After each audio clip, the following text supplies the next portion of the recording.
بسم اللہ الرحمن الرحیم اللہم صلی علی محمد وعلی آل محمد۔ ہم پاکستان کی ایک اور پیشکش کے ساتھ حاضر ہوں انصب رضا فاطمی، میرے ساتھ موجود ہیں افسار احمد صاحب، اور آج جیسا کہ ہم تمام جو ہمارے پروگرام نشر کیے جا رہے ہیں، آپ تمام ناظرین اس سے واقف ہیں کہ ہم کشمیر کا ہفتہ منا رہے ہیں۔ کشمیر کا جو نغمہ ریلیز ہونے والا ہے اور 5 فروری جو چند ہی دنوں میں آنے والی ہے، اس کے حوالے سے اسی سلسلے کی ایک اور کڑی کے ساتھ ہمارے درمیان آج موجود ہیں ممتاز کشمیری رہنما، Pakistan Peoples Party media cell کے رکن جناب سردار نزاکت علی صاحب۔ السلام علیکم سر۔ وعلیکم السلام سر، مزاج بخیر ہے؟ جی، بہت اللہ کرے۔ سر، کشمیر کے حوالے سے ہم پاکستان ایک یہ ہفتہ منا رہی ہے اور اسی سلسلے میں نغمہ بھی 5 تاریخ کو ریلیز کر رہے ہیں، تو کشمیر کے جو حالات چل رہے ہیں تھوڑا سا ہسٹری سے شروع کر کے مختصر طریقے سے، اور جو موجودہ حالات جو کشمیر میں موجود ہیں، ہم چند ایک سوالات آپ سے کریں گے۔ یہ کشمیر جو کانفلکٹ شروع ہوا، اگر آپ ہماری نوجوان نسل کو بتانا چاہیں گے یہ جو شروع ہوا اصل میں کانفلکٹ، وہ جو جب ہندوستانی فوج داخل ہوئی، اگر اس پر آپ کچھ تھوڑی سی روشنی بریف سی ہماری نوجوان نسل کے کرنا چاہیں۔ دیکھیں، ریاست جموں کشمیر کے اندر جو ہندوستان قابض ہے، جس کو ہم مقبوضہ کشمیر کے نام سے یاد کرتے ہیں، وہاں پہ جب ہمارے آپ کو یاد ہوگا کہ 19 جولائی 1947 کو غازی ملت سردار محمد ابراہیم خان جو آزاد کشمیر کے بانی صدر تھے، ان کے گھر پہ علاقے پاکستان کی قرارداد منظور ہوئی، اور پاکستان بننے سے 22 دن پہلے ریاست جموں کشمیر کے لوگوں نے اپنا ایک پرنسپل سیٹ کیا کہ جی ہم لوگ پاکستان جب بنے گا تو ہم بھارت کے تسلط سے آزاد ہو کے پاکستان کا حصہ بنیں گے۔ پھر ہندوستان خود قرارداد اقوام متحدہ کے اندر لے کے گیا کہ کشمیر کے اندر ریفرنڈم ہونا چاہیے کہ وہ آیا پاکستان ہندوستان کے ساتھ رہنا چاہتے ہیں یا پاکستان کے ساتھ رہنا چاہتے ہیں، لیکن انفارچونیٹلی ہندوستان اپنے آپ کو ڈیموکریٹ تو کہتا ہے، وہاں کی ڈیموکریسی کا بڑا پرچار کیا جاتا ہے، لیکن وہ جو ریاست جموں کشمیر کے لوگوں کو اپنا سیلف ڈٹرمنیشن کے لیے جو وعدہ کیا گیا تھا، انفارچونیٹلی وہ پورا نہیں ہو سکا۔ اس کے بعد جو 88 کی تحریک چلی، میں کوئی بہت پیچھے نہیں جانا چاہ رہا تاکہ آپ کے ویورز کو بالخصوص نوجوانوں کو زیادہ سے زیادہ پتہ چل سکے۔ جو 88 کی تحریک چلی، جس کو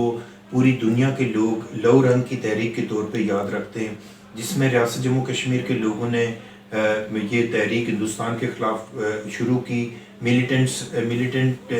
تحریک تھی، اور جس میں نہ کہ صرف کشمیر کے لوگوں نے بلکہ پاکستان کے جو نوجوان تھے، پاکستان کے چاروں صوبے گلگت بلتستان، فاٹا اور آزاد کشمیر کے لوگوں نے خود ریاست جموں کشمیر کے اندر ہونے والے ظلم و ستم کے اوپر آواز اٹھائی اور جا کے جہاد کے اندر حصہ لیا، اور آپ کو یاد ہوگا کہ میرے خیال میں لاکھوں کشمیریوں کو اس کے بعد شہادت نصیب ہوئی اور ہندوستان نے ظلم و ستم کے پہاڑ توڑے۔ پھر اسی طرح سے سلسلہ چلتا گیا۔ پھر انفارچونیٹلی 9/11 کے بعد ہماری جو وہ ملیٹنسی کی جو تحریک تھی، وہ اس کو دوسرا رخ دینے کی کوشش کی گئی، دہشت گردی کے ساتھ جوڑنے کی کوشش کی گئی، کیونکہ بیسکلی ہندوستان کی جو لابنگ ہے، ہندوستان کی جو فارن پالیسی ہے،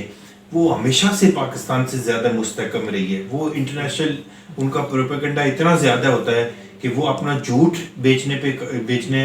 میں کامیاب ہو جاتے ہیں بنسبت پاکستان اپنا سچ بیچ سکے۔ اور پھر انفارچونیٹلی پاکستان کے اندر پولیٹیکل سٹیبلٹی نہیں ہوتی، پاکستان کے اندر اکانومی کے کرائسس ہوتے ہیں،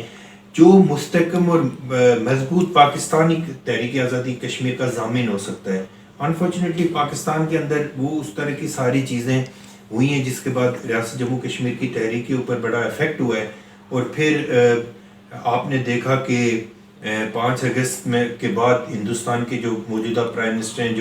جو بی جے پی کی حکومت آتی ہے، اور بی جے پی نے اپنی مینیفیسٹو کے اندر لکھا ہوا تھا کہ ہم جو کشمیریوں کا اسپیشل سٹیٹس ہے ہم اس کو ختم کریں گے، اور ہندوستان کا جو کشمیر ہے اس کو ہندوستان کا پارٹ ڈکلیئر کریں گے، جو پھر 35A اور 370 کو ختم کر کے وہاں پہ جو کشمیریوں کا جو رائٹ تھا اس کو ختم کیا گیا، اور وہاں پہ جو ہمارے جو کشمیریوں کی جو ایفیلیشن ہے وہ ہندوستان کے ساتھ شو کرنے کی کوشش کی گئی۔ اس کے بعد آپ نے دیکھا کہ وہاں پہ لاک ڈاؤن بھی لگا، پوری دنیا کے لوگوں نے اس پہ ہندوستان کی گورنمنٹ کے خلاف پروٹیسٹ کیا، اور خود ہندوستان کے اندر اس چیز کی آواز اٹھی۔ نہرو یونیورسٹی کے اندر آپ کو یاد ہوگا کہ 5 اگست کے بعد 2000 سے زیادہ اسٹوڈنٹ نے وہاں پہ پروٹیسٹ کیا۔ اور بالخصوص پاکستان میں کراچی سے لے کے کشمیر تک اور کشمیر سے لے کے کشمیر تک جس طرح لوگوں نے کشمیر کے لیے 5 اگست کے بعد آواز اٹھائی، میں سمجھتا ہوں کہ پاکستان کے لوگ عموماً تو دیکھا جاتا ہے کہ بڑے نظریاتی اختلافات بھی ہوتے ہیں، پولیٹیکل ڈیفرنسز بھی ہوتے ہیں، ساری چیزیں ہوتی ہیں، ہماری قوم ایک قوم بنتی ہوئی نظر نہیں آتی، لیکن جب کشمیر کا ذکر آتا ہے تو پھر لوگ بھول جاتے ہیں کہ ہم سندھ سے تعلق رکھتے ہیں، پنجاب سے تعلق رکھتے ہیں، کے پی کے، بلوچستان، جی بی، اے جے کے، پھر وہ ساری ایک ہی آواز بن جاتی ہے۔ پھر 5 اگست کے بعد ریاست جموں کشمیر کے لوگوں کے ساتھ جس طرح پاکستان کے لوگ کھڑے ہوئے، اور میں سمجھتا ہوں کہ پاکستان کے لوگوں نے جو کشمیریوں کے ساتھ اپنی عقیدت اور اپنی جو محبت کا اظہار کیا ہے، اسی کی وجہ سے آج ریاست جموں کشمیر کے لوگ اپنی قربانیاں دے رہے ہیں۔ لیکن بہت ہی معذرت کے ساتھ کہ جو ہماری حکومت تھی انفارچونیٹلی اس کا وہ اس طرح سے رول نہیں رہ سکا، جو پاکستان کے لوگوں نے 2018 کا مینڈیٹ جو ہے اس کو مانتے یا نہ مانتے پاکستان کے لوگ، لیکن 5 اگست کے بعد پاکستان کے لوگوں نے حکومت پاکستان کو اپنا ایک مینڈیٹ دیا کہ آپ جائیں، جا کے انٹرنیشنل کمیونٹی کو، انٹرنیشنل ٹرائکا کو یہ کنونس کریں کہ پاکستان کے لوگ ریاست جموں کشمیر کی تقسیم کو کسی صورت قبول نہیں کریں گے۔ آپ کو میں ایک مثال دیتا ہوں کہ ہندوستان کا پرائم منسٹر 70 سے زیادہ ملکوں کے اندر ٹریول کرتا ہے اور پوری دنیا کو جا کے اپنی لابنگ کرتا ہے کہ ریاست جموں کشمیر کا جو ایشو ہے وہ ہندوستان کا ایک انٹرنل ایشو ہے، لیکن انفارچونیٹلی ہمارا پرائم منسٹر 27 اکتوبر یا نومبر کی ایک سپیچ تھی، اس کے بعد پرائم منسٹر صاحب نے یہاں پہ اعلان کیا کہ ہر جمعے والے دن ہم پروٹیسٹ کریں گے، لیکن وہ جمعے والا دن بھی کا جو پروٹیسٹ تھا وہ بھی آہستہ آہستہ ختم ہونے کے بعد آج تو پاکستان کی جو ہماری موجودہ حکومت ہے وہ کشمیر کے حوالے سے کوئی سٹیٹمنٹ بھی نہیں دے رہی اور نام بھی نہیں لے رہی۔ لیکن دوسری طرف میں آپ کو بتاؤں کہ جو کشمیر کے لوگ ہیں، جو 19 جولائی 2019 کو یہاں پہ کراچی سے خیبر تک جس طرح لوگوں نے کشمیریوں کے ساتھ پروٹیسٹ کیا اور کشمیریوں کے حق میں جس طرح یہاں پہ جدوجہد کے اندر شامل ہوئے، مجھے یاد ہے کہ شام کو جب ہندوستان کے مقبوضہ کشمیر کی لیڈرشپ سے ہماری بات ہوئی تو انہوں نے کہا کہ اگر پاکستان والوں کے یہ کشمیر والوں کے لیے یہ جذبات ہیں تو ہندوستان کا بارود ختم ہو جائے گا لیکن کشمیریوں کے سینے ختم نہیں ہوں گے۔ یہ کمٹمنٹ پاکستان والوں کی کشمیریوں کے ساتھ ہے اور کشمیر والوں کی پاکستان کے ساتھ ہے کہ وہ ہزاروں لوگ شہید ہو جاتے ہیں، ہماری خواتین بیوہ ہو جاتی ہیں، ہاف ویڈو ہو جاتی ہیں، لیکن وہ پھر بھی ان کے دل میں یہی ہے، دماغ میں یہی ہے کہ وہ آج بھی پاکستان زندہ باد کا نعرہ لگاتے ہیں، وہ آج بھی کہتے ہیں کہ دل دل پاکستان، جان جان پاکستان۔ تو آج میں یہ سمجھتا ہوں کہ پورے پاکستان کو یہ تجدید عہد کرنا چاہیے کہ جو کشمیریوں کی قربانیاں ہیں اس کو، اور بالخصوص دیکھیں جب ہم کشمیریوں کی قربانیوں کا ذکر کرتے ہیں تو پھر ہم جو 88 کی تحریک چلی اس میں پورے پاکستان کے نوجوانوں کی قربانیاں شامل ہیں۔ تو میں یہ سمجھتا ہوں کہ پاکستان کے لوگ اس کو اپنا مسئلہ سمجھتے ہیں اور مجھے امید ہے کہ اگر پاکستان کے لوگوں کی کشمیریوں کے ساتھ یہی کمٹمنٹ رہی تو انشاءاللہ ایک نہ ایک دن کشمیر آزاد ہوگا۔ سر آپ نے حکمران جماعت کا تذکرہ کیا، ابھی کچھ عرصہ پہلے جی بی کے الیکشن ہوئے، جی بی کے الیکشن میں پرائم منسٹر صاحب کی طرف سے بھی اور حکومت کی طرف سے بھی اور کچھ حد تک پی ڈی ایم کی جماعتوں کی طرف سے بھی گلگت بلتستان کو الگ صوبہ بنانے کا اعلان کر دیا گیا کہ ہم ان کو ایک صوبائی اسٹیٹس دے دیں گے۔ تو اس سے کشمیر کی جو تحریک ہے، جو پاکستان کا ایک عالمی سطح پر ایک موقف ہے، اس کو نقصان نہیں پہنچے گا؟ پھر تو ہم وہی کام کر دیں گے جو ہندوستان نے کیا 35 سے اور 270 جو انہوں نے ختم کر دیا، انہوں نے بھی یہی کام کیا۔ میں آپ کی بات کو ایگری کرتا ہوں کہ اگر ہم گلگت بلتستان کو ایک صوبہ ڈکلیئر کر دیتے ہیں، کیونکہ جو معاہدہ کراچی ہے اس میں کلیئر لکھا ہوا ہے کہ جو گلگت بلتستان کو عارضی اختیار پاکستان کے ہاتھ میں دیا تھا، جو اس وقت کے جو فاؤنڈر پریزیڈنٹ تھے غازی ملت سردار محمد ابراہیم خان نے، جس کو معاہدہ کراچی کے نام سے یاد کیا جاتا ہے۔ جب آپ گلگت بلتستان کے جو اسپیشل اسٹیٹس کو ختم کریں گے تو پھر آپ پوری دنیا میں یہ کلیم کرنے کے قابل نہیں رہیں گے کہ کشمیر کا ہم سے کوئی واسطہ ہے یا کشمیر کو ہم کیسے لے سکتے ہیں۔ جب آپ وہی کام کر رہے ہیں جو ہندوستان کر رہا ہے، جو ہندوستان نے لیجسلیشن کی ہے، ہندوستان نے کشمیر کو اپنا صوبہ ڈکلیئر کیا 35 اور 370A کو ختم کر کے، تو اگر آپ گلگت بلتستان کو بھی اسی طرح سے اگر آپ اس کو ختم کریں گے تو میں یہ سمجھتا ہوں کہ پوری دنیا میں آپ کے اوپر کوشچننگ ضرور ہوگی۔ ہمارے پاکستان کی کوئی بھی پولیٹیکل پارٹی ہے، میں اکراس دی بورڈ تمام پولیٹیکل پارٹی کی لیڈرشپ سے یہ ریکویسٹ کرنا چاہتا ہوں کہ پاکستان کے لارجر انٹرسٹ میں، کشمیر کے لارجر انٹرسٹ میں یہی ہے کہ اس وقت تک گلگت بلتستان کا ڈیسیجن نہیں ہونا چاہیے. دیکھیں کشمیری لوگ کیا چاہتے ہیں، کشمیری لوگ یہ چاہتے ہیں کہ آزادانہ، منصفانہ اور غیر جانبدارانہ ایک ریفرنڈم ہو جس میں کشمیریوں کو اپنا ووٹ کا حق دیں، جیسے ایسٹ تیمور میں ہوا، جیسے اسکاٹیز نے اسکاٹ لینڈ کے اندر ریفرنڈم ہوا کہ جی وہ برطانیہ کے ساتھ رہنا چاہتے ہیں یا الگ رہنا چاہتے ہیں. ہم یہ سمجھتے ہیں کہ ریاست جموں کشمیر کے اندر بھی کلیئر ایک ریفرنڈم ہونا چاہیے کہ کشمیریوں کو ہندوستان کے ساتھ جانا ہے یا پاکستان کے ساتھ جانا ہے، وہ ایک آواز کشمیر کے اندر independent Jammu Kashmir of state کی بھی موجود ہے. ان تینوں چیزوں کو کنسیڈر کر کے میں یہ سمجھتا ہوں کہ اگر ہم لوگ اس کو اپنی کیمپین کو آگے لے کے جائیں گے، اور یہ جو آپ نے سوال کیا بڑا ریلیونٹ سوال ہے کہ پاکستان کے اداروں کو بالخصوص یہ چیز سوچنی ہے کہ پھر ہمارا جو کلیم ہے کشمیر پہ کہ ہم یہ سمجھتے ہیں کہ کشمیر پاکستان کا حصہ ہے، اس کے بعد ہمارا کلیم ختم ہو جائے گا. جب ایک ڈسپیوٹڈ ٹیریٹری کو آپ خود صوبہ بنا دیں گے تو پھر آپ ہندوستان سے کیسے، جو کام ہندوستان نے کیا وہی پاکستان کرے گا، تو پھر آپ کس منہ سے اور کس اخلاقی جرت کے ساتھ آپ پوری دنیا کو یہ باور کرا سکیں گے؟ اچھا سر، میرا سر ایک یہ سوال ہے کہ جیسا جب بھارت نے جابرانہ قبضہ کیا کشمیر پر، اس کے بعد صورتحال ظاہر سی بات ایک مختلف تھی اور کشمیر کے ساتھ یہی ناانصافی ہوئی کہ وہاں پہ ریفرنڈم نہیں کرایا گیا. مگر اس کے بعد جب کشمیریوں کے لیے قراردادیں بھارت کی طرف سے بھی پیش ہوئی، پاکستان کی طرف سے بھی پیش ہوئی، اور پھر 1948 سے لے کے 54 تک متواتر قراردادیں اقوام متحدہ کہتا رہا کہ ان کو حق خود ارادیت کا انہیں حق ہے دیا جائے، اور نہرو بھی اس بات پر آ گیا تھا. تو کیا چیز سر رکاوٹ بنی ہوئی ہے جبکہ اقوام متحدہ کی خود کی ہی مطلب یہ ریزولوشن ہوتی ہے؟ دیکھیں اقوام متحدہ بیسکلی کوئی ایسا ادارہ نہیں ہے کہ جو اپنے فیصلے امپوز کروا سکے پوری دنیا کے اندر. وہ بھی میں یہ سمجھتا ہوں کہ ایک عیاش ملکوں کا ایک کلب بنتا جا رہا ہے. اور پھر دوسری بات یہ کہ میں صرف اقوام متحدہ کی بات نہیں کر رہا، میں اپنے برادر اسلامی ملکوں کی بات کر رہا ہوں کہ میں جس طرح ان کا رول رہا کشمیر کے حوالے سے بڑا مایوس کن رول رہا. اور آپ کو میں ایک چیز بتا دوں کہ آپ کو یاد ہوگا کہ جب ہندوستان کا پرائم منسٹر مودی سعودی عرب کے اندر جاتا ہے، مودی کے منہ کے ساتھ کشمیریوں کا خون لگا ہوا ہے. اور مودی وہ شخص ہے جس نے بنگلہ دیش کے اندر کھڑے ہو کے اسٹیٹمنٹ دی تھی اب پرائم منسٹر بننے کے بعد کہ یہ بنگلہ دیش بنانے والوں میں میں بھی شامل ہوں اور پاکستان توڑنے والوں میں بھی شامل ہوں. یہ مودی کی اسٹیٹمنٹ تھی. اس کے بعد ہمارے جو سعودی عرب ہے اس نے سب سے بڑا سیول ایوارڈ ہندوستان کے پرائم منسٹر کو دیا. یہ بڑا انفارچونیٹ ہے. میں یہ سمجھتا ہوں کہ ہم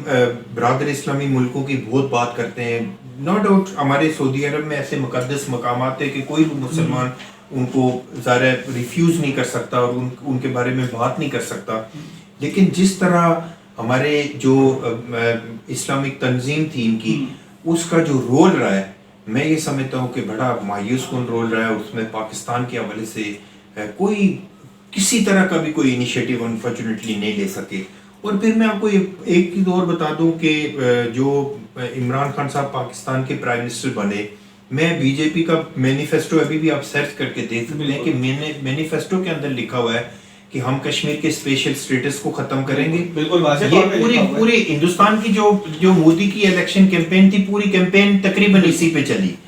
لیکن ہمارے پرائم منسٹر کیا کہتے تھے کہ مودی الیکشن جیتے گا تو کشمیر کا مسئلہ حل ہوگا.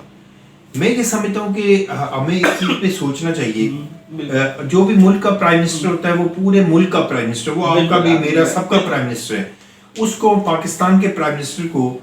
اپنے لوگوں کی آواز، جو پاکستان کے لوگوں نے 5 اگست کے بعد پاکستان کی دیواروں پہ لکھ کے بتایا ہے کہ پاکستان کے لوگ تقسیم کشمیر کے خلاف ہیں، یہی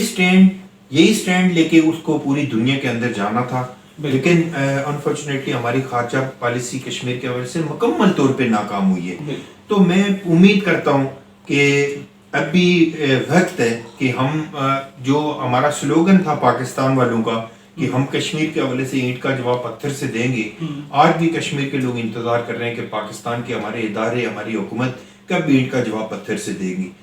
لیکن دوسری طرف ایک امید کی کرن جو بنتی ہے، جو مقبوضہ کشمیر کی لیڈرشپ سے جب ہماری بات ہوتی ہے، وہ یہ کہتے ہیں کہ ہمیں پاکستان کی خارجہ پالیسی اپنی جگہ پہ ہے، پاکستان کی جو موجودہ حکومت ہے اس سے شکوے شکایت اپنی جگہ پہ ہیں، لیکن پاکستان کے جو عوام ہیں وہ کشمیر کے ساتھ کھڑے ہیں، اس لیے ان کا جذبہ آج بھی جوان ہے، اور وہ یہ سمجھتے ہیں کہ پچھلی حکومتیں جو تھی وہ سری نگر اور جموں اور لداخ لینے کی بات کرتی تھی، اور آج ہمارا پرائم منسٹر مظفر آباد بچانے کی بات کر رہا ہے، لیکن پاکستان کے لوگوں کے ساتھ جو کشمیریوں کی امیدیں، میں سمجھتا ہوں کہ پاکستان کے لوگ اس کو کبھی مایوس نہیں کریں گے۔ اسی ضمن میں ایک اور سوال ہے سردار صاحب، ریفرینڈم کا تذکرہ کیا آپ نے سوال ابھی جواب کے درمیان، اگر جب سے یہ آرٹیکل 35 ہے اور 270 ختم ہوا ہے، اب تو اسٹیٹس ختم ہو گیا، اب وہاں پر غیر کشمیریوں کی آباد کاری ہو سکتی ہے، تو اگر ریفرینڈم میں پاکستان کی خارجہ پالیسی اسی طرح سے چلتی رہی اور ہم نے ریفرینڈم کرانے میں دیر کر دی اقوام متحدہ نے،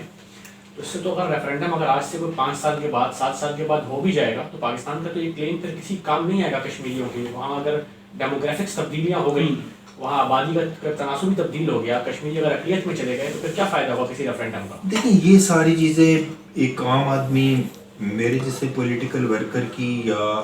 آپ کے لیول کی بات نہیں ہے، یہ سارے ہمارے پرائم منسٹر کو یہ چیز سمجھنی چاہیے، ہمارے وزیر خارجہ کو یہ چیز سمجھنی چاہیے کہ انٹرنیشنل، دیکھیں میں یہ کہہ رہا ہوں کہ ہندوستان اپنا جھوٹ بیچ رہا ہے پاکستان کی، دیکھیں میں مثال دے رہا ہوں کہ برہان مظفر وانی نے جب ہندوستان کے خلاف، ہندوستان کی فورسز کے خلاف کلاشنکوف اٹھائی تو برہان مظفر وانی کوئی پاکستان سے تعلق تو نہیں رکھتا تھا، یا آزاد کشمیر سے یا جی بی یا فاٹا سے تعلق تو نہیں رکھتا تھا،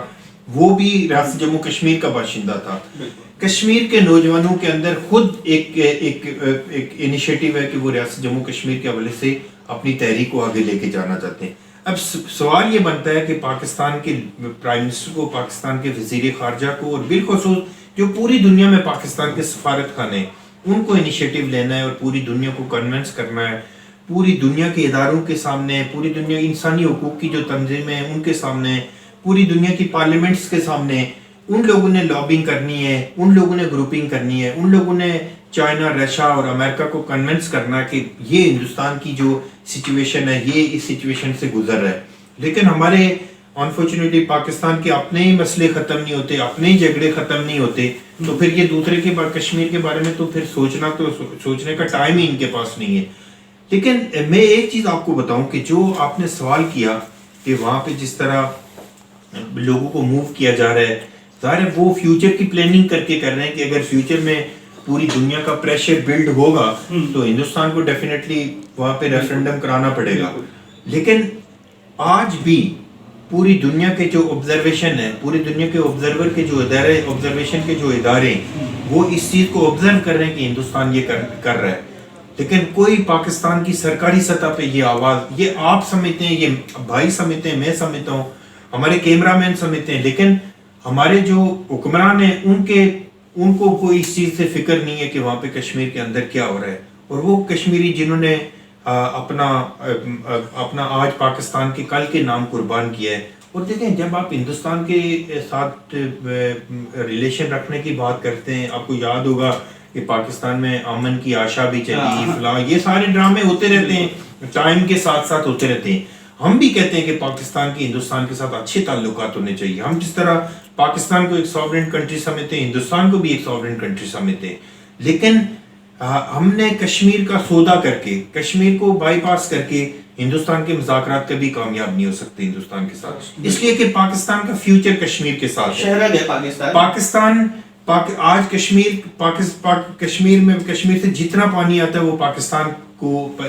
وہ سیراب کرتا ہے، پھر پاکستان کے لوگ تو خود پاکستان کے صوبے ایک کالا پاک ڈیم کے اوپر لڑائیاں کر کے تھکتے نہیں ہیں، تو ہمارے کشمیر کے لوگوں نے اپنے آب و اجداد کی قبریں ڈبو کے منگلا ڈیم بنا کے پاکستان کو روشن کیا ہے۔ وہاں پہ تو کوئی منگلا ڈیم کی رائلٹی کی بات بھی نہیں کرتے کشمیری۔ تو میں یہ سمجھتا ہوں کہ یہ سارے سرکمسٹانسز ایسے ہیں،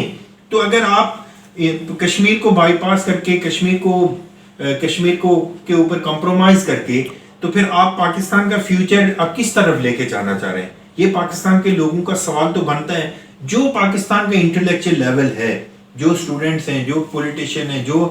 کسی بھی مکاتب فکر سے تعلق رکھتا ہے، وہ یہ سمجھتا ہے کہ کشمیر کا اگر یہ بائی پاس کر کے کوئی کسی طرح کا ڈیسیژن کرتے ہیں تو میں سمجھتا ہوں کہ یہ پاکستان کے ساتھ غداری ہوگی اور یہ پاکستان کے فیوچر کے ساتھ غداری ہوگی۔ اچھا سر، بس ایک میرا سوال ہے، جیسا کہ ہم سب جانتے ہیں یہ مسئلہ کشمیر کیا ہے، اور جب ہم یہاں سے اپنے جذبات میڈیا کے ذریعے، نغموں کے ذریعے، اپنے نعروں کے ذریعے ہم تخلیق کرتے ہیں، ہم بناتے ہیں اور کشمیریوں کی آواز بنتے ہیں، تو کیا اس کی بازگشت کشمیری سنتے ہیں؟ اور پھر وہ سنتے ہیں تو ان کا جذبہ کیا ہوتا ہے؟ اور کتنا سر ان ترانوں نے، ان جذبات نے وہاں کے عوام کو موٹیویٹ کیا مزید؟ دیکھیں، آج بھی میں کوئی جھوٹ اور منافقت نہیں کرتا، بلکہ پاکستان کی جو عوام ہے ان کا سٹینڈ ایک طرف ہے اور ہماری حکومت کا سٹینڈ ایک طرف ہے. جو پاکستان کے لوگ جس طرح سٹینڈ لے کے آج کشمیر کے لیے کام کر رہے ہیں، چاہے وہ ایک چھوٹا سا سیمینار ہوتا ہے یا پروٹیسٹ ہوتا ہے، وہ ظاہر سوشل میڈیا کے ذریعے ظاہر کیمپین ہوتی ہے، اور پوری آج میرے خیال میں جو 5 تاریخ کو یہاں پہ پروٹیسٹ ہونے جا رہا ہے پورے پاکستان کے اندر، اس کی آواز نہ کہ صرف کشمیر کے اندر بلکہ پوری دنیا میں سنی جائے گی. میں نے پہلے آپ کو کہا کہ یہ جو پاکستان کے لوگوں کی کمٹمنٹ ہے، جو پاکستان کے لوگ سڑکوں پہ نکلتے ہیں، جو پاکستان کے لوگ اپنے سوشل میڈیا کی کیمپین کے ذریعے، الیکٹرونک میڈیا، پرنٹ میڈیا کی کیمپین کے ذریعے اپنی آواز اٹھاتے ہیں، یہی پاک کشمیر کے لوگوں کو حوصلہ اور ہمت فراہم کرتی ہے کہ کشمیر کے لوگ آج بھی دل پاکستان اور جان جان پاکستان کی بات کرتے ہیں. ورنہ تو ان حکمرانوں کی وجہ سے ایک سیٹ بیک ضرور ہوا ہے کہ کشمیر کے لوگوں میں، کشمیر کے عام لوگوں میں بڑی مایوسی ہوئی ہے. لیکن کشمیریوں کے، میں نے پہلے کہا کہ کشمیری یہ سمجھتے ہیں کہ پاکستان کی خارجہ پالیسی اپنی جگہ پہ ہے، حکمرانوں کی جو ڈائریکشن اپنی جگہ پہ ہے، حکمرانوں کی مجبوریاں اپنی جگہ پہ ہیں، کیونکہ انفارچونیٹلی پاکستان کے حالات ہی ایسے ہیں کہ کوئی ہماری حکومت اس طرح سے کوئی ایک سٹینڈ نہیں لے سکتی کشمیر کے حوالے سے. لیکن پاکستان کے جو لوگوں کی آواز ہے، یہ بیسیکلی کشمیریوں کو ایک حوصلہ اور ہمت فراہم کرتی ہے، اور آج بھی کشمیری پاکستان کو دیکھ کے کھڑے ہوئے. اور میں یہ دعوے سے کہتا ہوں کہ آج بھی اگر پاکستان کو کوئی چیز جوڑے رکھتی ہے تو وہ ریاست جموں کشمیر ہے، جس کے اوپر پوری قوم نظر آتی ہے. جب کشمیر کا ذکر آتا ہے تو وہ بھی اسی طرح کہتے ہیں کہ دل کشمیر اور جان جان کشمیر. بہت بہت شکریہ. اور ظلم کی توڑوں گا زنجیر، نام میرا جموں کشمیر، پاکستان کی میں شہرگ ہوں، اس کے نام سے میں دو جگ ہوں، پاک وطن سے نہ میں الگ ہوں، پاکستان کی میں تقدیر، نام میرا جموں کشمیر. جیسا کہ ناظرین آپ نے سردار نزاکت صاحب کی پر فکر گفتگو سنی، ہر اینگل سے انہوں نے بات کی.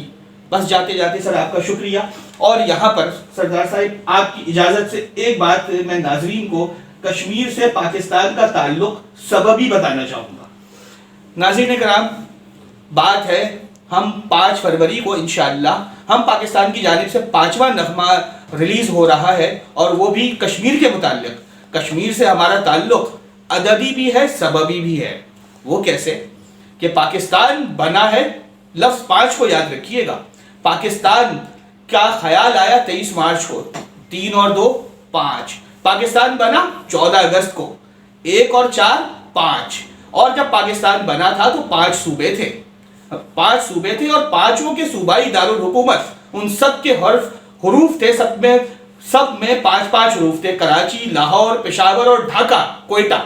اور اب ایک نکل گیا تو ابھی تو پھر پاکستان کا خاکہ ادھورا ہو گیا نا. تو جب ہمارے ساتھ کشمیر ملے گا تو ہم 5 بنیں گے، اور کشمیر میں بھی حرف 5 ہے. بہت بہت شکریہ.